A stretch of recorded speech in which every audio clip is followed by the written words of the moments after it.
आइए देखते हैं मध्य प्रदेश आज दोपहर की बड़ी खबरें।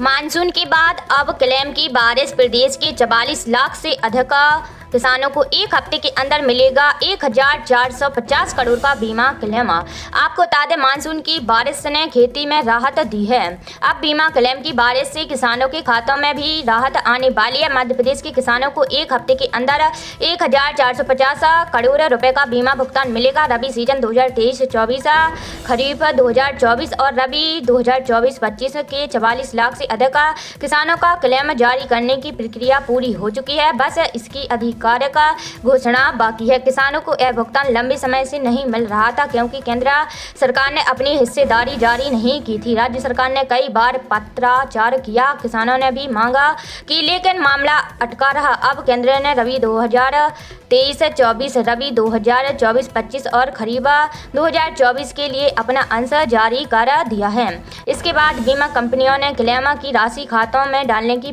तैयारी पूरी कर ली है। खरीफ 2024 में मिलेगा 1100 करोड़ का क्लेम। खरीफ 2024 के लिए किसानों ने 1792 करोड़ 53 लाख रुपए का बीमा प्रीमियम जमा किया था। इसमें से 395 करोड़ 50 लाख किसानों ने खुद जमा किए, बाकी राज्य और केंद्र सरकार ने वहन किया। छत्तीसगढ़, हरियाणा, उत्तर प्रदेश और महाराष्ट्र के किसानों को खरीफ 2024 का क्लेम पहले ही मिल चुका था, लेकिन मध्य प्रदेश में मामला केंद्र की हिस्सेदारी अटकने से अटका हुआ था। अब 25 लाख से अधिक किसानों को 1100 करोड़ रुपए का भुगतान मिलेगा। रबी के 2 सीजन में मध्य प्रदेश के 19 लाख किसानों को मिलेंगे 355 करोड़ रुपए। खरीफ 2023-24 और रबी 2024-25 के 19 लाख किसानों को कुल 355 करोड़ रुपए का बीमा क्लेम मिलेगा। रबी 2023-24 में प्रदेश के 20,27,135 किसानों ने फसल बीमा कराया था। इसमें कुल 947 करोड़ 79 लाख रुपए का प्रीमियम जमा हुआ था। किसानों ने इसमें से 258 करोड़ 57 लाख रुपए खुद जमा किए, बाकी प्रीमियम केंद्र और राज्य सरकार ने दिया। इस सीजन में अब तक सिर्फ 3129 किसानों को 5 करोड़ 78 लाख रुपए की क्लेम राशि मिली थी। अब 10 लाख किसानों को 190 करोड़ रुपए से अधिक का क्लेम मिलेगा। इसी तरह रबी 2024-25 में 20,46,808 किसानों ने फसल बीमा कराया था। अब 9 लाख किसानों को 165 करोड़ रुपए से अधिक की क्लेम राशि मिलेगी। ग्वालियर समेत 16 जिलों में बाढ़ का खतरा। 14 में आज तेज बारिश का अलर्ट। शिवपुरी में स्कूलों की छुट्टी। आपको बता दें, मध्य प्रदेश में बारिश का स्ट्रांग सिस्टम एक्टिव है। इस वजह से शुक्रवार को छतरपुर, टीकमगढ़, सतना, गुना समेत कई जिलों में बाढ़ जैसी हालात रहे। कई गांव पानी में डूबा रहे तो डैम ओवरफ्लो हो गए। शनिवार को सिस्टम कमजोर होगा, लेकिन ग्वालियर समेत 16 जिलों में बाढ़ का खतरा है। शिवपुरी में आज भी स्कूलों की छुट्टी रहेगी। जिन जिलों में बाढ़ का खतरा है उनमें ग्वालियर, छतरपुर, दमोह, कटनी, पन्ना, सागर, सतना, टीकमगढ़, अशोकनगर, दतिया, गुना, मुरैना, राजगढ़, श्योपुर, शिवपुरी और विदिशा जिले शामिल हैं। यहाँ शुक्रवार को भारी बारिश का दौर चला। वहीं शनिवार को 14 जिलों में भारी बारिश का अलर्ट है। इनमें ग्वालियर, मुरैना, श्योपुर, नीमच, मंदसौर, रतलाम, झाबुआ, आगर, मालवा, राजगढ़, मऊगंज, सीधी, सिंगरौली, डिंडोरी और अनूपपुर शामिल है। अगले 24 घंटे में यहाँ 4.5 इंच तक पानी गिर सकता है। 10वीं 12वीं की द्वितीय परीक्षा का रिजल्ट 28 तक आएगा। आपको बता दें, 10वीं एवं 12वीं की द्वितीय परीक्षा का मूल्यांकन कंप्लीट हो चुका है। शुक्रवार को वह सभी शिक्षक स्कूलों में लौट चुके हैं जो उत्तर पुस्तिकाओं की जांच में लगे हुए थे। माध्यमिक शिक्षा मंडल का कहना है कि दोनों ही एग्जाम का परिणाम 28 जुलाई तक संभावित है। प्रदेश में 17 जून से यह परीक्षा 3000 केंद्रों पर आयोजित की गई थी। इसमें 10वीं 12वीं के वह विद्यार्थी शामिल हुए थे जो अनुत्तीर्ण हुए, पूरक की पात्रता ली या फिर कम अंक लेकर आए हैं। इस परीक्षा में उन्हें विद्यार्थियों को शामिल किया गया था जिन्होंने पहली परीक्षा दी थी।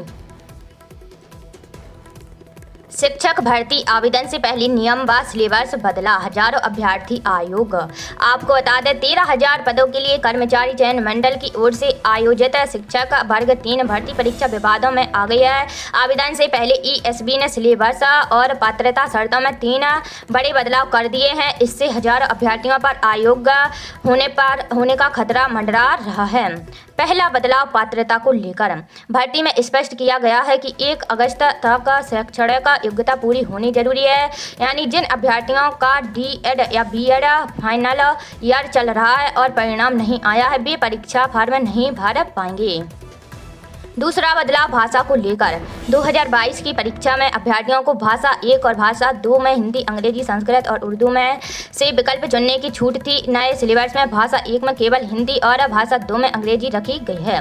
जिन अभ्यर्थियों ने संस्कृत या उर्दू से TET पास किया है, वे मुख्य परीक्षा से बाहर हो सकते हैं। तीसरा बदलाव सिलेबस में पुराने सिलेबस में शामिल बाल विकास और शिक्षा शास्त्र जैसे विषयों पर विषय अब हटाए जा चुके हैं। कई अभ्यर्थी इन्हीं टॉपिक्स पर फोकस कर तैयारी कर रहे थे। अब उन्हें परीक्षा से पहले पूरी रणनीति बदलनी होगी। पीएम किसान योजना के किसानों के खाते में नहीं आई 20वीं किस्त के पैसे। आपको बता दें, कल देश के लाखों किसानों के खातों में पीएम किसान योजना की 20वीं किस्त के पैसे आने थे। किया की रिपोर्ट में कयास लगाया जा रहा था कि बिहार के मोतिहारी में आयोजित कार्यक्रम में प्रधानमंत्री नरेंद्र मोदी पीएम किसान की 20वीं किस्त के पैसे जारी करेंगे, लेकिन ऐसा नहीं हुआ। अब सवाल यह किया जा रहा है कि अगर मोतिहारी से किसानों के खाते में पैसे जारी नहीं किए गए तो आखिरकार ये कहाँ रह गए, कहाँ अटक गए। पीएम किसान योजना के पैसे अब कब आएंगे? यह पैसे पीएम किसान निधि की 20वीं किस्त जारी से संबंधित अभी तक आधिकारिक घोषणा नहीं की गई है। प्रधानमंत्री किसान सम्मान निधि योजना की 19वीं किस्त तय समय से 1 महीने पहले यानी 24 फरवरी को आ गई थी, मगर इस बार इंतजार बढ़ रहा है। आधे से ज़्यादा जुलाई बीत चुका है, लेकिन अभी तक पैसों का कोई अता पता नहीं है।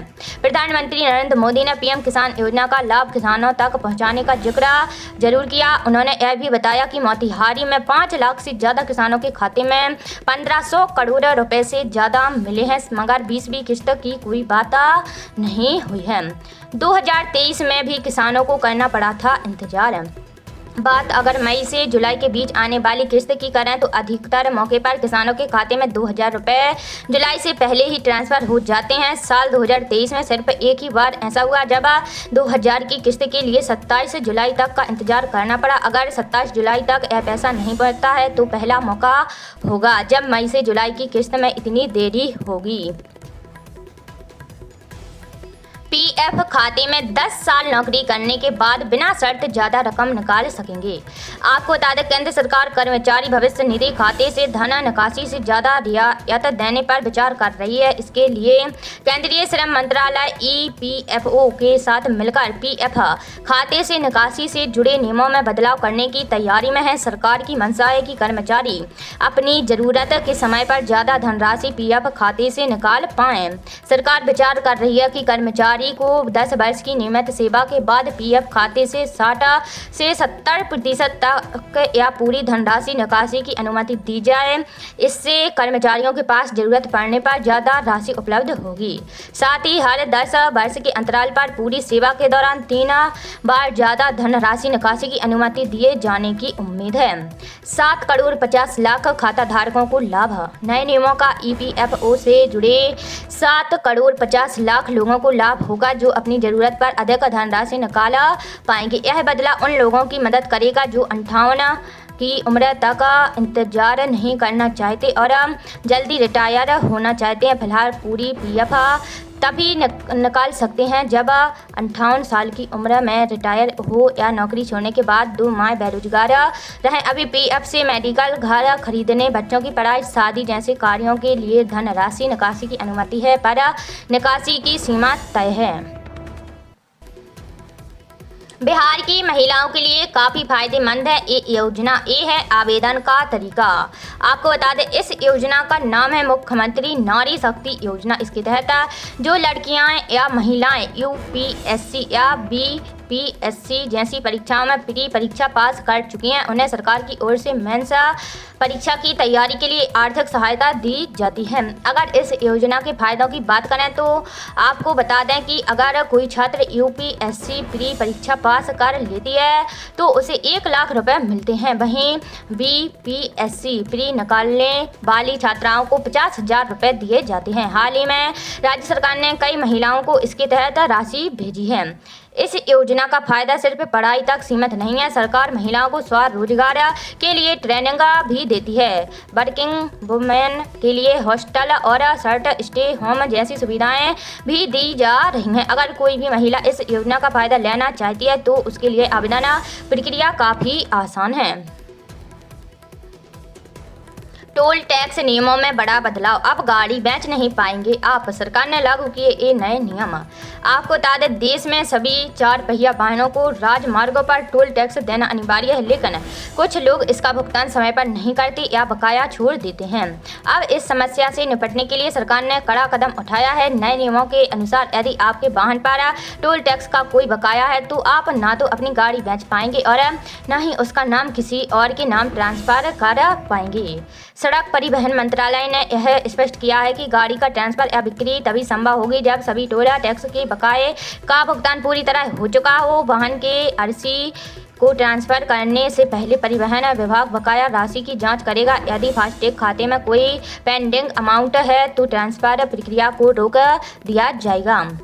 इस कदम का उद्देश्य टोल टैक्स चोरी को रोकना और पुराने बकाये की वसूली को सुनिश्चित करना है। इसके अलावा टोल टैक्स बकाया रखने वाले वाहनों के लिए 30 दिनों के भीतर इलेक्ट्रॉनिक चालान भी जारी किए जाएंगे, जिनमें वाहन नंबर, बकाया राशि और भुगतान की अंतिम तिथि की जानकारी होगी। यदि समय पर भुगतान नहीं किया गया तो उस चालान के साथ जुर्माना भी लगाया जाएगा। 3000 मीट्रिक टन रख सकते हैं गेहूं का स्टॉक। आपको बता दें, खाद्य नागरिक आपूर्ति एवं उपभोक्ता संरक्षण मंत्री गोविंद सिंह राजपूत ने बताया है कि भारत सरकार द्वारा व्यापारियों के लिए 31 मार्च 2026 तक के लिए गेहूं के स्टॉक की सीमा निर्धारित कर दी गई है। व्यापारी थोक विक्रेता 3000 मीट्रिक टन तक और रिटेलर 10 मीट्रिक टन तक गेहूं का भंडारण कर सकते हैं। इसी तरह चैन रिटेलर के प्रत्येक आउटलेट के लिए 10 मीट्रिक टन की सीमा इस आधार पर निर्धारित की गई है कि सभी आउटलेट पर अधिकतम यात्रा आउटलेटों की कुल संख्या के 10 गुना मीट्रिक टन से अधिक भंडारित नहीं होनी चाहिए। प्रोसेसर के लिए स्टॉक की मात्रा उसकी मासिक स्थापित क्षमता के 70% मात्रा को वर्ष 2025-26 के शेष महीनों से गुणा करने पर आने वाली मात्रा से अधिक नहीं होनी चाहिए। भोपाल पहुंची डायल 112 सेवा की गाड़ियां। आपको बता दें, आगामी 15 अगस्त से मध्य प्रदेश की पुलिस आपातकालीन सेवा प्रणाली में बदलाव होने से राज्य भर में डायल 100 सेवा पूरी तरह समाप्त हो जाएगी। उसकी जगह अत्याधुनिक तकनीक से लैस डायल 112 सेवा शुरू की जाएगी। इसके लिए शुक्रवार को तकरीबन 1200 नई बोलेरो नियो गाड़ियाँ राजधानी पहुँच गई हैं।